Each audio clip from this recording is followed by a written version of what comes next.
প্রিয় ছাত্রছাত্রীবৃন্দ, আমি আজকে তোমাদের সামনে মুদ্রাস্ফীতি পরিমাপের কৌশলসমূহ আলোচনা করব, অর্থাৎ মুদ্রাস্ফীতি পরিমাপ পদ্ধতি সম্পর্কে আলোচনা করব। কিভাবে মুদ্রাস্ফীতি পরিমাপ করা হয় সেটি সম্পর্কে আলোচনা করব। মুদ্রাস্ফীতি পরিমাপের একটি অন্যতম মাধ্যম হচ্ছে সূচক সংখ্যা। আমরা সূচক সংখ্যা শব্দটির সাথে প্রায়শই পরিচিত। আমরা জানি সূচক সংখ্যা হচ্ছে তোমার কোনো আলোচনার শতাংশিক পরিবর্তন এবং চলতি বছরের তুলনায় ভিত্তি বছরের দাম স্তরের শতাংশিক পরিবর্তনটাকেই বলা হচ্ছে সূচক সংখ্যা। সূচক সংখ্যার মাধ্যমে আমরা জানতে পারি যে তুলনামূলক বছরগুলোতে দামের বৃদ্ধি কতটুকু হয়েছে তার একটি পরিমাপ এ সম্পর্কে আমরা জানতে পারি। অর্থাৎ আমি যদি 2020 সালের মূল্যস্ফীতি বা মুদ্রাস্ফীতি জানতে চাই, তাহলে বিগত যে কোনো একটি বছরকে ভিত্তি বছর হিসেবে ধরতে হবে এবং সেই ভিত্তি বছরের তুলনায় চলতি বছরের মুদ্রার মূল্যস্ফীতির কি পরিমাণ পরিবর্তন হয়েছে সে সম্পর্কে একটি ধারণা পাবো সূচক সংখ্যার মাধ্যমে। তোমরা এখানে সংজ্ঞায় দেখতে পাচ্ছ যে কোনো নির্দিষ্ট বছরের গড় মূল্যস্তরকে অন্য কোনো ভিত্তি বছরের গড় মূল্যের তুলনায় শতাংশ রূপে প্রকাশ করার জন্য যে সংখ্যাবাচক পদ্ধতি ব্যবহার করা হয় তাকে সূচক সংখ্যা বলে।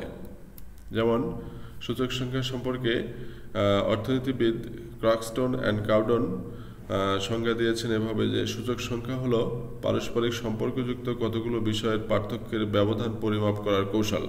অর্থাৎ পারস্পরিক সম্পর্কযুক্ত কতগুলো বিষয় মানে হলো যে মনে করো 2019 সালের তুলনায় 2020 সালের কত পরিমাণ দামের পার্থক্য হয়েছে বা মূল্যস্তরের পার্থক্য হয়েছে সেটি পরিমাপ করার একটি কৌশল। এটিকে বলা হচ্ছে সূচক সংখ্যা। এখন আমরা সূচক সংখ্যা কিভাবে গঠন করা যায় সে সম্পর্কে জানব। যেমন তোমরা চার্টে দেখতে পাচ্ছ যে গঠন পদ্ধতি। আমি এখানে 2020 সালের মূল্যস্তর নির্ধারণ করব, সেই হিসেবে 2010 সালকে এখানে ভিত্তি বছর ধরেছি। তবে এখানে একটি উল্লেখযোগ্য বিষয় হচ্ছে যে আমরা ভিত্তি বছর সেই বছরকেই ধরব যে বছর একটি স্বাভাবিক বছর, অর্থাৎ যে বছরে বন্যা, খরা, ঝড়, জলোচ্ছ্বাস কোনো প্রাকৃতিক দুর্যোগ হয়নি, এরকম একটি বছরকে আমরা ভিত্তি বছর হিসেবে ধরব। এই ভিত্তি বছরের তুলনায় বর্তমান বছর অর্থাৎ 2020 সালের আমরা মূল্যস্তর পরিমাপ করব সূচক সংখ্যা গঠন করার মাধ্যমে। এখানে দুটি বছরে আমি দুটি পণ্য ধরেছি, একটি হচ্ছে ধান আর একটি হচ্ছে পাট। এখানে ধান এবং পাটের ক্ষেত্রে সূচক সংখ্যা গঠন করব। দেখো, সূচক সংখ্যা গঠনের সূত্র ভিত্তি বছরের ক্ষেত্রে হচ্ছে শতকরা হার P0/P0 গুণন 100। আর চলতি বছরে একটু পার্থক্য আছে, দ্রব্যের দাম ও একক PN, অর্থাৎ শতকরা হার হচ্ছে PN/P0 গুণন 100। অর্থাৎ P0 অর্থাৎ ওই ভিত্তি বছরের দাম স্তর ভাগ আবার ভিত্তি বছরের দাম স্তর গুণন 100, কিন্তু হিসাবি বছর বা চলতি বছরের দাম স্তর ভিত্তি বছরের দাম স্তর গুণন 100। তাহলে চলো এখানে আমরা দেখে নেই যে 2010 সালে প্রতি মণ ধান ছিল 400 টাকা। তাহলে এখানে সূচক সংখ্যার গঠন হবে 400/400 গুণন 100 সমান 100। আর 2020 সালে এসে সেই 400 টাকা মণ ধান হয়ে গেল 800 টাকা। তাহলে এখানে আমাদের সূচক সংখ্যা হবে 800/400 গুণন 100 সমান 200। তেমনিভাবে পাটের ক্ষেত্রেও আমরা দেখতে পাচ্ছি 2010 সালে প্রতি মণ পাট ছিল 500 টাকা। তাহলে সূচক সংখ্যা 500/500 গুণন 100 সমান 100। 500 টাকা থেকে 2020 সালে এসে প্রতি মণ পাট হলো 700 টাকা। তাহলে এখানে আমরা সূচক সংখ্যা হচ্ছে 700 ভাগ ভিত্তি বছরের দাম হলো 500 গুণন 100 সমান 140 টাকা। তাহলে এখানে সূচক সংখ্যা কি হবে? সূচক সংখ্যার ক্ষেত্রে আমরা দেখতে পাচ্ছি যে 2010 সালের মূল্য সূচক সংখ্যা ছিল 200/200, অর্থাৎ এই 200, এই 100 এবং এই 100 যোগ 100 200 ভাগ হচ্ছে 2 হচ্ছে দুটি পণ্য সমান, তাহলে 200 ভাগ 2 সমান 100, এবং 2020 সালে এসে হলো 340, অর্থাৎ এই 200 যোগ 140 সমান 340, আর দুটি পণ্য ধান ও পাট 2, অর্থাৎ 340 ভাগ 2 170। তাহলে এখান থেকে আমরা পার্থক্যটা বুঝতে পারছি যে 2010 সালে আমাদের মূল্য সূচক সংখ্যা ছিল 100 এবং 2020 সালে এসে সেটি দাঁড়িয়েছে 170-এ, অর্থাৎ 10 বছরের ব্যবধানে আমাদের মূল্য সূচক বেড়েছে 70%, অর্থাৎ আমাদের মুদ্রাস্ফীতি হয়েছে বিগত 10 বছরে 70%। মুদ্রাস্ফীতি হওয়ার অর্থ হলো দাম বেড়ে যাওয়া, দাম বেড়ে যাওয়ার অর্থ হলো ক্রয় ক্ষমতা 70% হ্রাস পেয়েছে, অর্থাৎ 2010 সালে 100 টাকা দিয়ে আমি যে পণ্যটি ক্রয় করতে পারতাম, 2020 সালে এসে সেই একই পণ্য আমাকে ক্রয় করতে হচ্ছে 170 টাকায়, অর্থাৎ আমার ক্রয় ক্ষমতা 70% হ্রাস পেয়েছে। এই হচ্ছে মূল্য সূচক সংখ্যার ভিত্তিতে মুদ্রাস্ফীতি বের করার কৌশল। তাহলে আমরা সহজেই এখন যে কোনো বছরের মুদ্রাস্ফীতি বের করতে পারবো বিগত যে কোনো একটি বছরকে ভিত্তি বছর হিসেবে ধরে।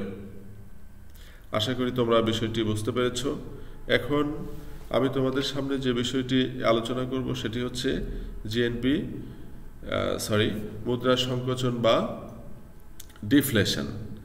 আমরা ইনফ্লেশন পড়েছি। ইনফ্লেশন হচ্ছে যখন অধিক পরিমাণ মুদ্রা কম পরিমাণ দ্রব্য সামগ্রীর পিছনে ধাবিত হয়, সেটাকে বলা হচ্ছে ইনফ্লেশন। ঠিক তার বিপরীত অবস্থা হচ্ছে ডিফ্লেশন বা মুদ্রা সংকোচন। একটা হচ্ছে ইনফ্লেশন, মুদ্রাস্ফীতি, অধিক পরিমাণ মুদ্রা, আর একটা হচ্ছে ডিফ্লেশন, মুদ্রা সংকোচন। অর্থাৎ দ্রব্য সামগ্রীর যোগান অপেক্ষা অর্থের যোগান কম হওয়ার ফলে দাম স্তর ক্রমাগত কমতে থাকলে তাকে মুদ্রা সংকোচন বলে।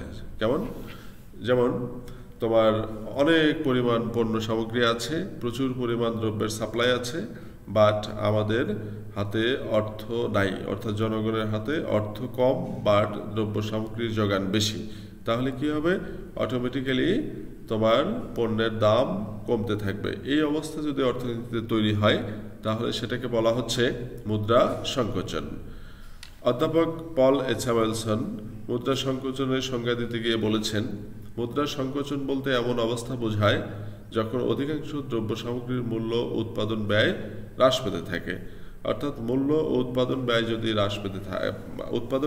হ্রাস পায় তাহলে উৎপাদন খরচ কম হবে।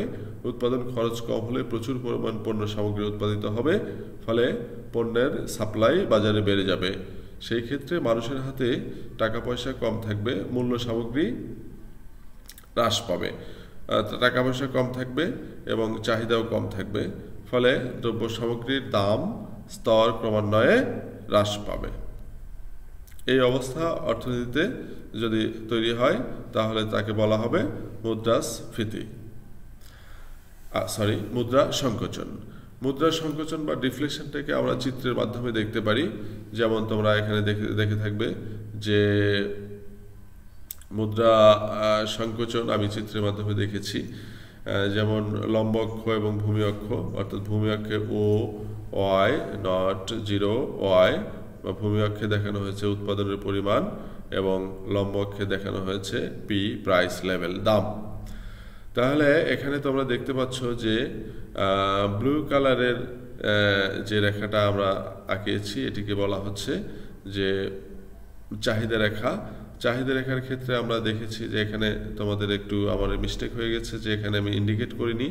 এই ব্লু কালারের রেখাটি, এই রেখাটিকে বলা হচ্ছে চাহিদা রেখা, অর্থাৎ AD অন, অর্থাৎ সামগ্রিক চাহিদা রেখা।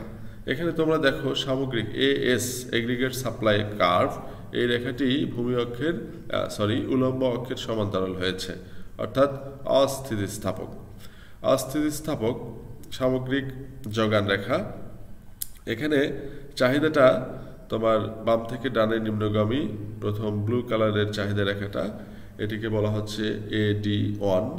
এখন যদি বাজারে মুদ্রা সংকোচন দেখা দেয়, অর্থাৎ প্রচুর পরিমাণ সাপ্লাই আছে বাট মানুষের হাতে প্রচুর পরিমাণ মুদ্রা নাই, তাহলে চাহিদাটা কমে, অর্থাৎ এই যে অ্যারো চিহ্ন দিয়ে ইন্ডিকেট করেছি এই রেড কালারের চাহিদা রেখাটা কমে ব্লু কালার থেকে রেড কালারের দিকে ধাবিত হবে।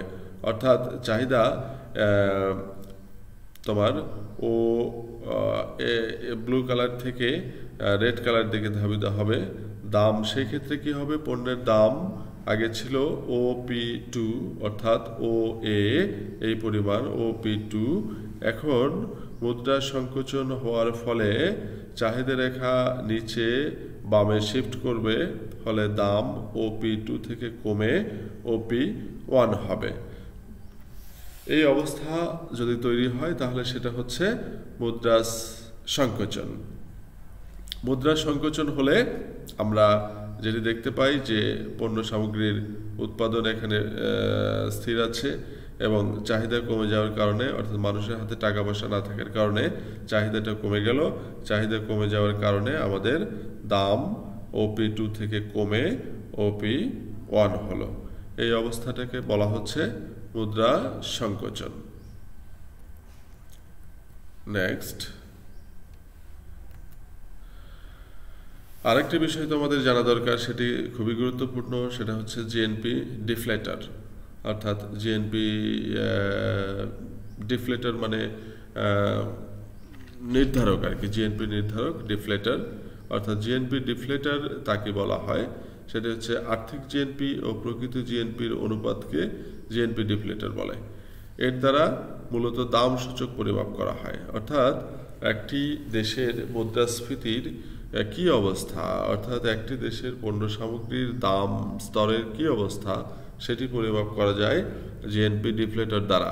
তোমরা দেখতে পাচ্ছ যে জিএনপি ডিফ্লেটর অর্থাৎ আর্থিক জিএনপি এবং আর্থিক জিএনপি ভাগ প্রকৃত জিএনপি গুণন 100। আর্থিক জিএনপি কোনটা, অর্থাৎ একটি আমরা জিএনপি সম্পর্কে জানি গ্রস ন্যাশনাল প্রোডাক্ট, অর্থাৎ মোট জাতীয় উৎপাদন। এখানে অর্থাৎ সাধারণত এক বছরে একটি দেশের মধ্যে যে পরিমাণ দ্রব্য সামগ্রী ও সেবা উৎপাদিত হয় তার মোট আর্থিক মূল্য, অর্থাৎ যে পরিমাণ দ্রব্য সামগ্রী সেবা উৎপাদিত হয় তার মোট যে টাকার অঙ্কে বিচার করলে যে পরিমাণ অর্থ মূল্য হবে সেটাকে বলা হচ্ছে আর্থিক মূল্য। আবার প্রকৃত জিএনপি হচ্ছে সেটাই যে একটি দেশের অভ্যন্তরে সাধারণত এক বছরে যে পরিমাণ পণ্য সামগ্রী সেবা উৎপাদিত হয়, যেমন একজন ডাক্তার সেবা দিচ্ছে, একজন শিক্ষক সেবা দিচ্ছে, এই সেবা উৎপাদিত হয় তাকে বলা হচ্ছে প্রকৃত জিএনপি।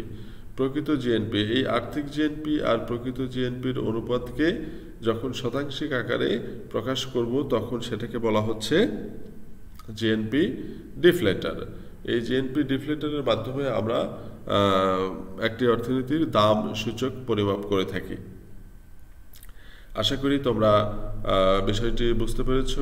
বাসায় বেশি বেশি অধ্যয়নের মাধ্যমে বিষয়গুলো ক্লিয়ার হবে এবং এই ইনফ্লেশনের যাবতীয় বিষয় সম্পর্কে তোমরা সম্যক ধারণা লাভ করবে। তো আমি তোমাদের যে বিষয়গুলো আলোচনা করেছি সেগুলো বাসায় বসে লেখাপড়া করার চেষ্টা করবে। যেমন তোমার মুদ্রাস্ফীতি কি, মুদ্রাস্ফীতি কিভাবে পরিমাপ করা হয়, মুদ্রাস্ফীতি কত ধরনের হয়, অর্থাৎ ব্যয়তাড়িত মুদ্রাস্ফীতি, চাহিদা বৃদ্ধিজনিত মুদ্রাস্ফীতি আমার প্রথম লেকচারে যেটি আলোচনা করেছি। তারপরে মুদ্রাস্ফীতির কারণ, কি কি কারণে মুদ্রাস্ফীতি হয়, তারপরে জিএনপি ডিফ্লেটার, মুদ্রা সংকোচন, এই বিষয়গুলো ভালোভাবে বাসায় বসে পড়বে এবং তোমরা এই সম্পর্কে সম্যক ধারণা লাভ করবে, এই আশাবাদ ব্যক্ত রেখে আমি আজকে আমার লেকচার শেষ করছি। আল্লাহ হাফেজ। তোমরা সবাই ভালো থাকবে, নিরাপদে থাকবে।